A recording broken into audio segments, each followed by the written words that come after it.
بسم اللہ الرحمن الرحیم الحمد للہ رب العالمین والصلاة والسلام علی اشرف الانبیاء والمرسلین نبینا محمد وعلی آلہ وصحبہ اجمعین۔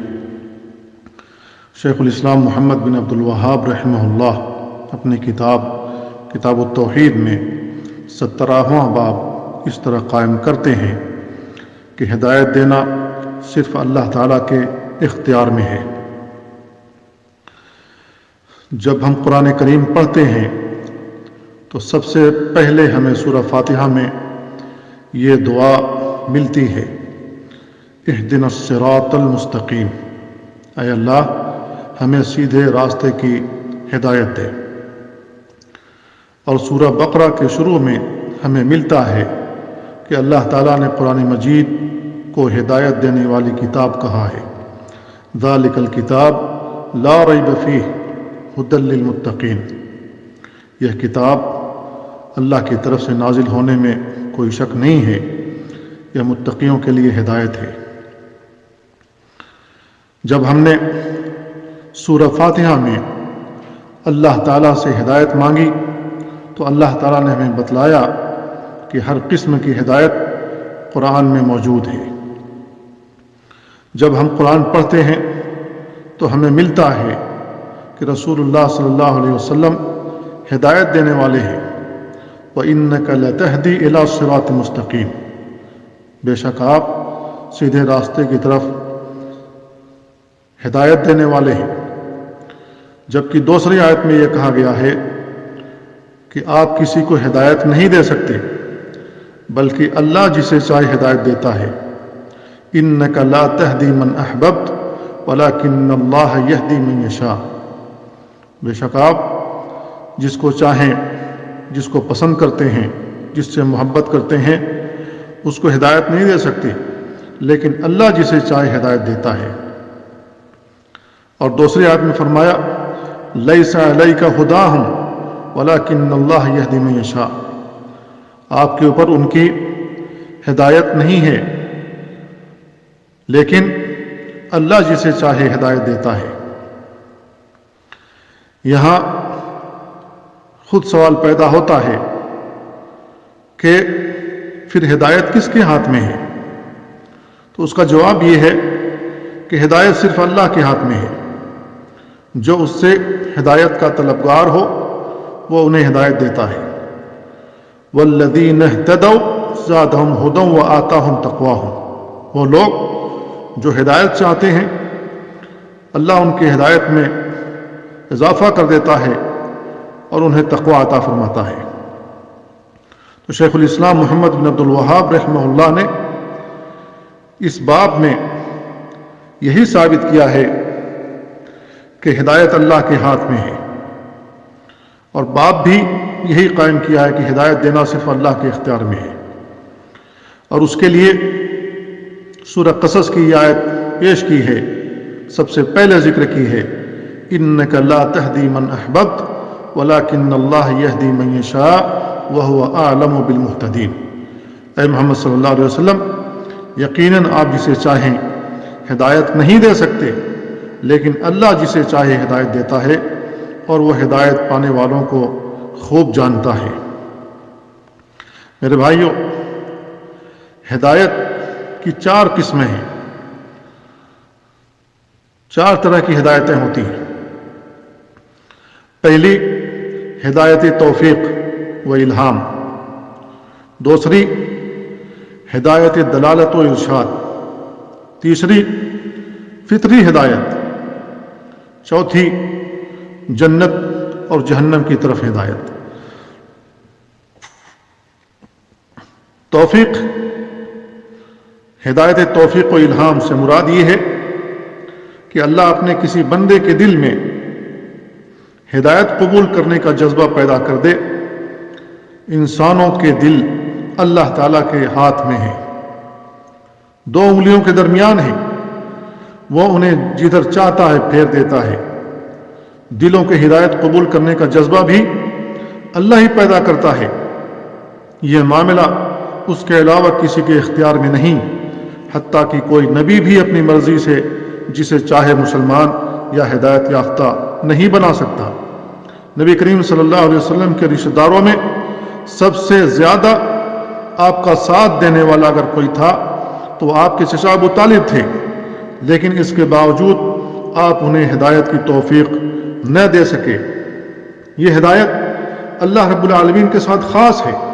من یہد اللہ فہو المہتدی، جس شخص کو اللہ ہدایت دے وہی ہدایت یافتہ ہے۔ اور دوسری آیت میں بیان فرمایا جس کو اللہ گمراہ کر دے اسے کوئی ہدایت نہیں دے سکتا۔ دوسری قسم ہدایت دلالت ارشاد، اس سے صراط مستقیم کی طرف لوگوں کی رہنمائی کرنا مراد ہے۔ اللہ تعالیٰ کا جو سیدھا راستہ ہے اس کی طرف رہنمائی کرنا، اس کی باتوں کو اجاگر کرنا، اس کی باتیں لوگوں کو کھول کھول کر کے بتانا اور لوگوں کی رہنمائی کرنا، جیسا کہ نبی کریم صلی اللہ علیہ وسلم اور دیگر تمام انبیاء اور رسول اور ہر داعی حق لوگوں کی رہنمائی کرتا ہے۔ جیسا کہ اللہ تعالیٰ نے فرمایا انما انت منذر ولکل قوم ہاد، آپ تو محض ڈرانے والے ہیں اور ہر قوم کا کوئی نہ کوئی ہادی، ہدایت دینے والا، ہدایت کی باتیں بتلانے والا ضرور ہوتا ہے۔ اللہ رب العالمین نے نبی کریم صلی اللہ علیہ وسلم سے فرمایا وَإِنَّكَ لَتَهْدِي إِلَى صِرَاطٍ مُسْتَقِيمٍ، یقیناً آپ لوگوں کو سیدھے راستے کی طرف رہنمائی کرتے ہیں، یعنی آپ مختلف دلائل، مختلف انداز سے لوگوں کی صراط مستقیم کی طرف رہنمائی کرتے ہیں، جو معجزات اور ایسے پختہ دلائل سے مؤید ہیں جو آپ کے صدق پر شاہد عدل ہیں۔ جب محمد صلی اللہ علیہ وسلم جیسی جلیل القدر اور عظیم ہستی سے ہدایت توفیق کی نفی ہو گئی تو پھر تمام اہم معاملات، ہدایت، مغفرت، رضا، برائیوں سے دوری اور بھلائیوں کے حصول کے لیے بھی اللہ عز و جل کے علاوہ کسی دوسرے کے ساتھ دلی تعلق رکھنا ناجائز ہے، باطل ہے۔ نمبر 3، فطری ہدایت۔ یہ ہدایت تمام مخلوقات کو حاصل ہے، چاہے وہ انسان ہو، جنات ہوں، چرند ہوں، پرند ہوں، سب کو حاصل ہے۔ اللہ تعالیٰ نے سب کو فطری ہدایت دی ہے کہ وہ کیسے زندگی گزاریں گے اور اپنی زندگی کیسے برقرار رکھ سکیں گے۔ آپ چونٹیوں کو دیکھیں کہ وہ گرمی کے مہینے میں اپنے گھر کے اندر کھانا جمع کرنا شروع کر دیتی ہے تاکہ جاڑے میں اسے محنت نہ کرنا پڑے، ٹھنڈ نہ لگ جائے، کیونکہ گرمی میں ہر چیز سوکھی ہوتی ہے، لہذا اس کا اٹھانا اور لے جانا آسان ہوتا ہے۔ کس نے اس کو یہ بات سمجھائی ہے؟ ظاہر ہے کہ اللہ تعالیٰ نے۔ اس کی دوسری مثال یہ ہے کہ نوزائیدہ بچہ جب بچہ پیدا ہوتا ہے تو اپنی بھوک مٹانے کے لیے ماں کے سینے کو ڈھونڈتا ہے۔ جب ماں کی چھاتی بچے کے منہ سے ٹکراتی ہے تو کس نے اس بچے کو بتایا کہ اسی میں تمہارا کھانا ہے؟ ظاہر ہے کہ اللہ رب العالمین نے۔ اللہ تعالیٰ نے بیان فرمایا ربنا الذی آتی کل شیء خلقہ ثم ہدی، ہمارا رب وہ ہے جس نے ہر چیز کی تخلیق کی، ہر چیز کو پیدا کیا ہے، پھر اسے ہدایت دی ہے۔ یہ فطری ہدایت ہے۔ اس طریقے کی مثال بہت ہے۔ نمبر 4، جنت کی طرف ہدایت۔ یہ ہدایت قیامت کے دن صرف مومنوں کو حاصل ہوگی۔ حساب کتاب ہو جانے کے بعد اللہ رب العالمین کا فرمان ہے والذین قتلوا فی سبیل اللہ فلن یضل اعمالہم سیہدیہم ویصلح بالہم ویدخلہم الجنۃ عرفہا لہم۔ وہ لوگ جو اللہ کے راستے میں قتل کر دیے گئے، شہید کر دیے گئے، اللہ ان کے اعمال برباد نہیں کرے گا، انہیں ہدایت دے گا اور ان کے حالت درست کر دے گا اور انہیں جنت میں داخل کر کے جنت کا جو ان کا مقام ہے وہ انہیں بتا دے گا۔ تو اللہ رب العالمین مومنوں کو جنت میں ان کی جگہیں اور ان کے ٹھکانوں کی ہدایت دے گا۔ جنتیوں کو کوئی جنت میں لے کر جانے والا نہ ہوگا، بلکہ یہ خود سے اپنے مقام کو ڈھونڈ لیں گے اور وہاں پہنچ جائیں گے۔ اور ہم سب جانتے ہیں کہ جنت بہت بڑی ہے، وہاں کسی کو اپنا مقام ڈھونڈنے کی ضرورت نہیں پیش آئے گی۔ اللہ تعالی ہم سب کو جنت میں مقام عطا فرمائے۔ اس کے بعد شیخ الاسلام محمد بن عبد الوہاب رحمہ اللہ نے ایک روایت ذکر کی ہے جو صحیح بخاری میں ہے۔ سعید بن مسیب رحمہ اللہ اپنے والد مسیب سے روایت کرتے ہیں کہ جب ابو طالب کی وفات کا وقت قریب آیا تو رسول اللہ صلی اللہ علیہ وسلم ان کے پاس تشریف لائے۔ وہاں عبداللہ بن ابی امیہ اور ابو جہل بھی بیٹھے تھے۔ نبی کریم صلی اللہ علیہ وسلم نے اپنے چچا کے کان میں کہا، یا عمی قل لا الہ الا اللہ کلمۃ احاج لک بہا عند اللہ۔ چچا جان، کلمہ توحید لا الہ الا اللہ کا اقرار کر لیجئے تاکہ میں اسی کلمہ کو اللہ تعالیٰ کے ہاں آپ کے حق میں بطور دلیل پیش کر سکوں، آپ کے لیے حجت بن جاؤ۔